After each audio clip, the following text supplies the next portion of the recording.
Hi, it's Mimi from Living Well Kitchen, and today I'm making a skillet breakfast hash brown casserole. I love this dish because it's made all in one skillet and it's full of vegetables. It makes me feel bright and shiny. So the only thing in this bag is potatoes, but you're welcome to shred your own. Sometimes they get like stuck in a wad if your freezer like freezes them all in one big ball, and that's not easy to cook. I have a really good trick on how to break them up. You just throw them on the ground. And it works like a charm. Now we're all separate.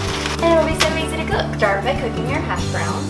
We're gonna add some oil. Spread your hash browns out to an even layer. Cook about 5 to 7 minutes on one side, and then cook about 5 to 7 minutes on the other side. While your hash browns are cooking, you can take the time to chop your vegetables. Vegetables in my breakfast make me so happy. My rainbow of vegetables have been chopped. Now I'm gonna stir.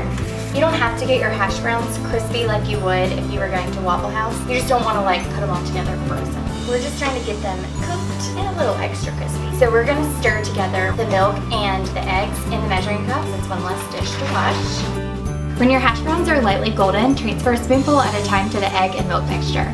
Don't add it all at one time or you might cook the eggs. Sauté the veggies and add a little to the egg mixture. Stir in the spices and transfer the mixture into the skillet with the remaining sautéed vegetables.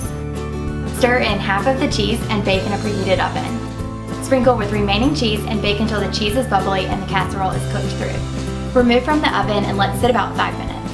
Slice and enjoy. For the full recipe, visit Living Well Kitchen. And if you enjoyed this video, please like and subscribe.